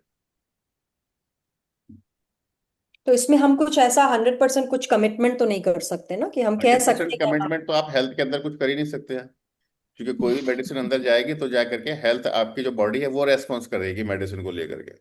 नहीं, आईवीएफ से तो सबके 40-40 साल में हो रहे हैं ना बच्चे, ट्विंस हो रहे हैं, ट्रिपलेट्स हो देखिए रहे उसके हैं। 100% तो मेरे ख्याल से रिजल्ट नहीं है। एक दो बार फेल भी होता है तो तीसरी बार में हो जाता है, मतलब 100% तो नहीं है लेकिन हाँ 99% तो है। हाँ, लेकिन हम लोग जो है वो नेचुरल के ऊपर जा रहे हैं, तो वो हमारा पार्ट ही नहीं है। हम लोग नेचुरली जो है वो ट्राई करेंगे। तो हमें फिर ऐसे पेशेंट नहीं लेने हैं जो 35 में बोल रहे हैं कि हमें कंसेप्शन करना है। नहीं, आप उनको अगर उनके We पास can टाइम है तो absolutely उनको, do take it. अगर आपको उनके पास पेशेंट के पास टाइम है तो आप ले आए, अदरवाइज फिर आप उनको ना लें। Okay, thank you. भाई वो पेशेंट है, जा ही नहीं सकता आईवीएफ पे जाने के लिए, उसकी कैपेसिटी नहीं है, नहीं जा पा रहा है, तो वहाँ तो उसके ऊपर आपको काम करना बनता है। लेकिन एक पेशेंट के बोल रहा है नहीं मैं तो जो आईवीएफ जा सकता हूँ, आईवीएफ जा रहा हूँ, तो फिर उसको रोकना नहीं चाहिए ना। Okay, got it.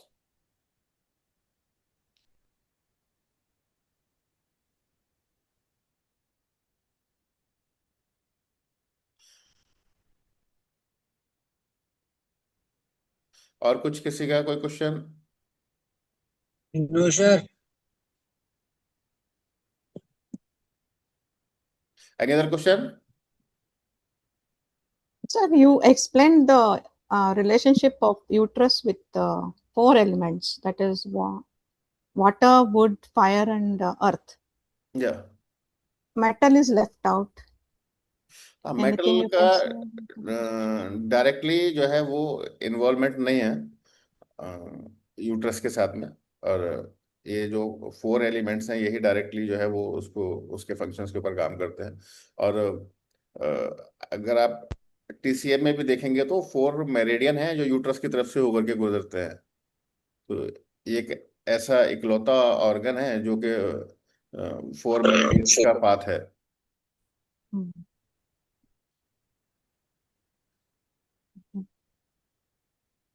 तो जी जी sir, Yes, sir. Mind up करें। सर एक क्वेश्चन है सर।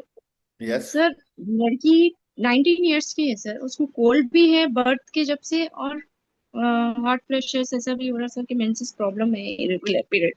तो हम उनको कोल्ड पे वर्क करना चाहिए सर, या फिर हॉट जो गर्मी है उनको, उसके लिए इरेगुलर पीरियड से पूरा डिस्टरबेंस है सर, तो तो उसके कौन से आपको जो है वो मेडिसिन? हॉट ऑर्गन्स की प्रॉब्लम करनी चाहिए, लीवर पे वर्क करना चाहिए और फायर पे वर्क करना चाहिए।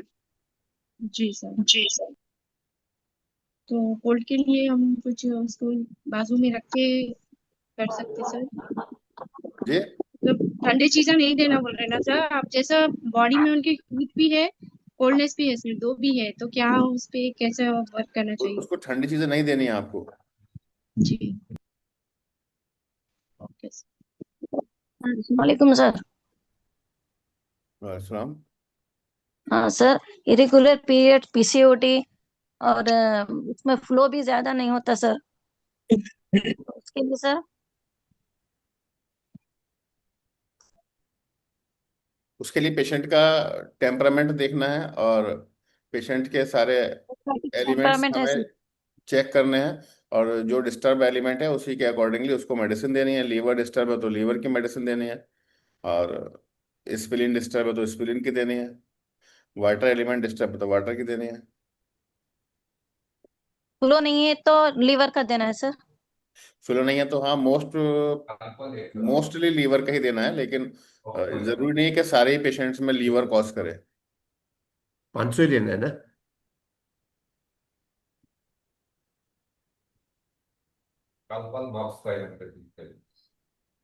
राइट। जी जी, 500 नहीं चाहिए भाई। Yes sir sir. नमस्ते। हाँ जी बोलो। सर नमस्ते। हाँ जी बोलो इंद्र कुमार जी। सर एक 15 साल का बच्चा, उसको जीभ में छाले बहुत हैं sir, metal tube bottle T चल रहा है। वो डिस्कस बाद में जैसे करेंगे, अभी पर मुझको गुप्ता जी मैसेज कर लेना सर। पर्सनल में। अभी जो टॉपिक चल रहा है बस उसी के ऊपर डिस्कस है। मुझे मैसेज कर देना, मैं रिप्लाई कर दूंगा। जी सर जी मुझे जी ये जी जी बोलना था, एक इम्पोर्टेंट, मैं जो रीड करती हूँ, हिस्ट्री लेती हूँ पेशेंट की कॉन्स्टिट्यूशन के हिसाब से, तो आई सीन जो स्टार्टिंग में सैंग्यून टेम्परेचर रहते हैं, बाद में वो लिम्फेटिक बन जाते हैं, और कुछ लोग मैंने देखा है जो लिम्फेटिक पेशेंट है, वो बाद में एज 35-40 के बाद में दे बिकम सैंग्यून। तो वो ट्रीटमेंट मतलब कॉन्स्टिट्यूशन के जो स्टार्टिंग में वो सैंग्यून था, स्टार्टिंग में वो लिम्फेटिक था, वो ट्रीटमेंट ऐसे करेंगे तो नहीं नहीं, ऐसे जो है सिम्टोमेटिक ऐसे करेंगे? चेंज नहीं होता है, ऐसे चेंज नहीं होता है, सर लेकिन एज हाँ के हिसाब से एज फ्लो हो एज जाता हमारी, है ना, हाँ जैसे जैसे जो एज हमारी आगे कॉम्प्लेक्स हो बढ़ती है जाता वैसे है। वैसे हमारे फेस चेंज होते चले जाते हैं। जी, तो उसके लिए सर क्या करना चाहिए? उसी के लिए ही शायद मैंने बताया था, अभी जब भास्कर जी से बात चल रही थी तो मैं बता रहा था कि जैसे मान लीजिएगा सैंग्यून टेम्परामेंट का पेशेंट है, तो हम उसको वो कैसे लिम्फेटिक बनता जा रहा है? 50 तक की एज के लिए हमारा एक रहता है कि हम उसको कोई भी ऐसी मेडिसिन ना दें, किसी ऐसे ऑर्गन पे काम ना करें जो बॉडी में हीट जनरेट कर रहा है। लेकिन जब हम जाते हैं आगे 50 के बाद में जाते हैं, तो सैंग्यून टेम्परामेंट का पेशेंट भले ही है, लेकिन फिर भी हमको वही मेडिसिन उसको देनी होती है जिससे कि उन ऑर्गन्स पे काम करना है जो बॉडी में उसकी एनर्जी को ज्यादा बनाए या हीट को प्रोड्यूस करे। अच्छा, दैट मीन्स जो पुराना जो है वही टेम्परेमेंट लेके चलेंगे। जी। अगर उसका चेंज भी हो गया, उसका हीट से कोल्ड हो गया, कोल्ड से हीट भी हो गया, तो हीट से कोल्ड हुआ तो वो हीट का कोल्ड ही लेके मैडम, चलेंगे? कोल्ड से हीट नहीं होता, हीट से कोल्ड हो जाता है। अच्छा, ठीक है, तो मतलब जो कॉन्स्टिट्यूशन है वही लेके चलेंगे ना सर? जी। Okay sir, thank you, thanks a lot sir, very Any helpful. anybody खुदा सर, else? Anybody else? खुदा Any सर, queries? यूट्रस और ओवरी के डिस्टरबेंस में क्या मेटल एलिमेंट का रोल कुछ भी नहीं है क्या? नहीं, देखिएगा हमारी बॉडी के हर ऑर्गन का रोल एक दूसरे के साथ में जुड़ा हुआ है, कॉम्प्लेक्स बॉडी है, ये तो आप नहीं कह सकते कुछ भी नहीं है। ठीक है, क्योंकि ऑक्सीजन प्रोवाइड करा रहा है तो फिर उसमें जो है वो मेटल एलिमेंट का रोल है, लेकिन जो हमारे मेन जो 4 एलिमेंट्स हैं जो कि यूट्रस के फंक्शन में काम करते हैं, बाकी ऐसा नहीं है कि उसका मेटल एलिमेंट का कोई रोल ही नहीं है। सर मैं सर शुरू में छूट गया नेटवर्क वीक होने की वजह से। सर इसको यूट्यूब पे भी डालेंगे सर? हाँ, ये यूट्यूब के ऊपर भी जाएगा अभी। ठीक है, ठीक सर। और बाकी जो भी कोई किसी का क्वेश्चंस रहते हैं तो मॉर्निंग के अंदर हमारा 8 to 9 सेशन चलता है, तो आप लोग मॉर्निंग सेशन में ज्वाइन करके वहां पर कोई भी आपकी क्वेरी है तो उसको आप पूछ सकते हैं। Shashikala, any queries? Vani madam, any queries? Hello. Hello sir. हाँ एंड जी सलीम अंसारी वन बोलो। One more announcement. Okay. And हाँ जी। डॉक्टर अमीना अबू बकर भी जो है वो उन्होंने ज्वाइन कर लिया था बीच में, क्योंकि सेशन चल रहा था तो मैं उस टाइम पर उनका वेलकम नहीं कर पाया। So welcome doctor Amina. Thank you, sir. Good afternoon, everyone. and please Was a nice. say a few words.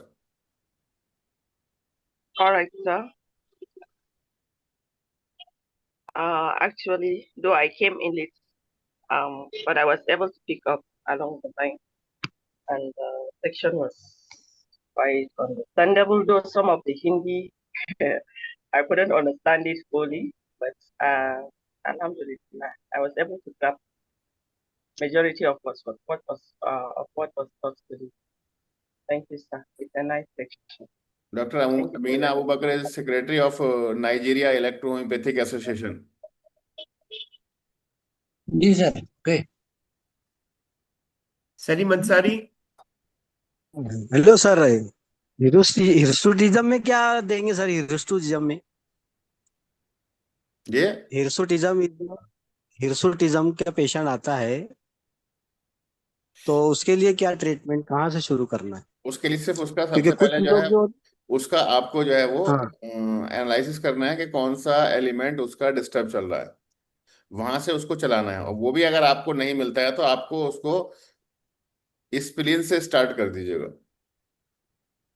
Earth element. इसमें दो तरीके के पेशेंट मिलते हैं सर। एक पेशेंट तो वो होता है कि जिनको जो है कंसीव होता ही है, वो लोग का कोई वो नहीं है।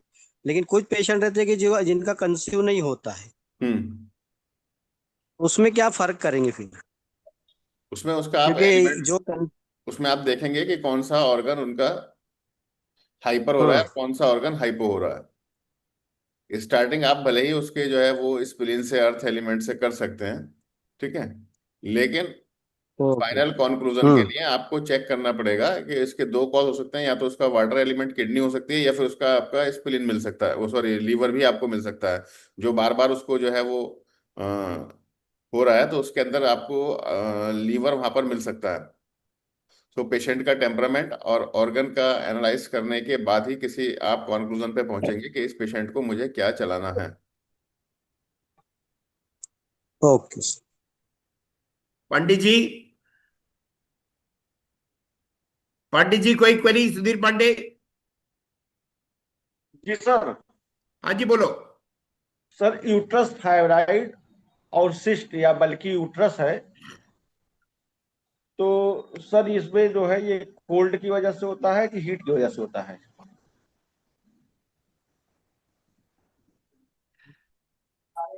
ये देखिएगा, यूट्राइन फाइब्राइड या बल्कि यूट्रस, मोस्ट प्रॉब्ली जो इसके चांसेस हैं वो कोल्डनेस की वजह से है बॉडी के अंदर। लेकिन सारे पेशेंट्स के अंदर कोल्डनेस की वजह से हो ये जरूरी नहीं है, लेकिन हाँ मैक्सिमम जो है वो कोल्डनेस की वजह से होता है। तो सर इसमें क्या मेडिसिन देना चाहिए? इसमें आपको जो हाइप है वो लिमिट में। लीवर को टोनिफाई करना चाहिए। जी सर।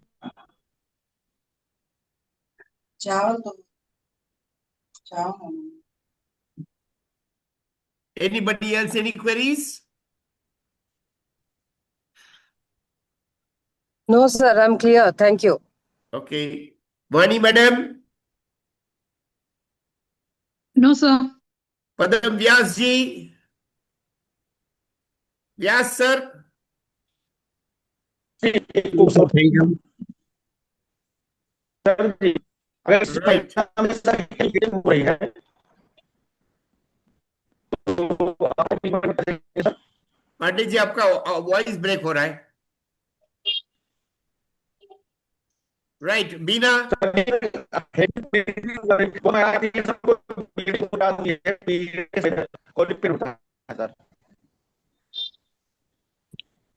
पांडे जी आपकी आवाज ब्रेक हो रही है। No question, sir. Yes, Beena. No, nothing, sir. No doubts, Nothing. no questions. No, everything now. But, I want you to wind up the session now. Come on. but we need to have this again. We need to go deeper here Wonderful. to understand, not the treatment part, to understand the cause. Yes. Okay, it was a wonderful start, I must say, that we did begin to understand the cause for such a rampant issue of hypothyroidism and infertility that we are running behind synthetic birthing now. So it calls for a lot of hard work, reading, research here to understand. I still feel we didn't touch the core part of, I think the core lies in the metal element. We need to go deeper here, and we should have more such sessions where we openly, intellectually come and discuss such topics and bring our own perspectives, because experience, lot of practitioners are treating patients, but they're not able to understand and getting results the way it is expected. Years together, 5 years, 10 years, we are treating patients, but there is no understanding of cause. We are still stuck between heat की वजह से हो रहा है, cold की वजह से. It is not that simple. We need to understand the software as well as the hardware here. So, You know, with the advent of Dr. Huda's 5-element medicines and 5-element analysis, that has simplified it a large deal. Yes, it has simplified it, sir. And I must agree. okay, if I have to sit and communicate with you to understand which particular hormone or what is happening at that point of time, no, I may not be ready. But I'm able to get results using the 5-element combinations, the 5-element analysis. So, yes, we need to have a more detailed technical session on this for all those people who are at that level.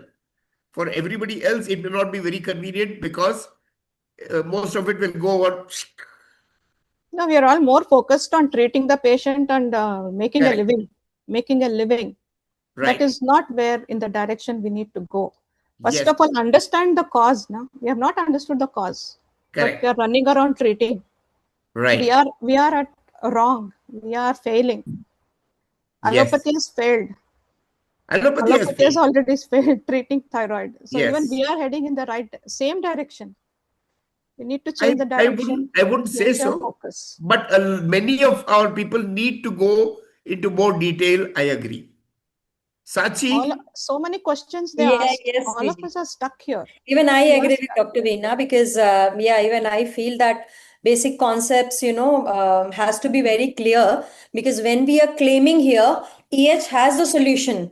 Yes, It can absolutely. fix this, it can fix that. Then we might have to be involved in many certain debates wherein there would be open comparisons.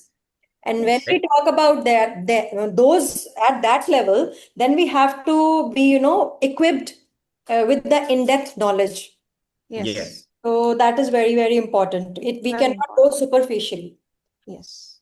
Yeah. So that was So the we'll idea, have which such is, things. we cannot even convince the layman if we say that, and they rush again to the IVF centers and to know those centers. Exactly. Yeah, True. that is where even my point is. True. That's nice. Let us go ahead and have such things more. Dr. Yeah. Huda, please. Otherwise, overall, wonderful session, sir. Thank I you, think sir. it was a big eye-opener on a relationship between right from the brain down to the uterus, the whole process pathway, and how each of the different elements responds to different conditions. It's an exceptional eye-opener in today's session, and I think we need to have more such sessions. Yes, sir. Thank you so Sure. much. Thank you very much, Dr. Huda. Huda sir, programme Thank you. काफी अच्छा रहा। Programme काफी अच्छा रहा sir. आपने uterus और ovary पे काफी अच्छे ढंग से प्रकाश डाला, जिसमें सर आपने हीट, कोल्डनेस और 5 एलिमेंट से रिलेटेड यूट्रस और ओवरी के डिस्टरबेंस के बारे में बताया, जो कि बहुत ही सराहनीय और अच्छा रहा। लेकिन इसके साथ सर मैं एक चीज और कहना चाहता हूं कि इसको समझने के लिए एवरीबॉडी 5 एलिमेंट का जानना, समझना, सीखना बहुत ही नेसेसरी है, मोस्ट नेसेसरी है। तभी ये थ्योरी समझ में आएगी, वरना अधूरी रहेगी।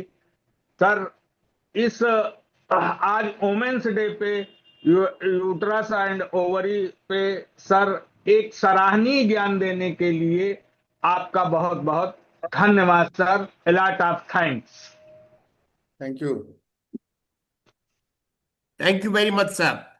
So thank Thank you all the you. participants. Thank you. It's been a pleasure having Thank you you. on board. I think we need to get together for more such sessions. So let's select different topics and come together again. Thank you very much, sir. Thank you. Thanks a Thank lot, you, sir. sir, Thank for you. listening and giving us so good reply, good response. We are ever grateful to you. Thank you. Bye. Yes. Thank you, sir.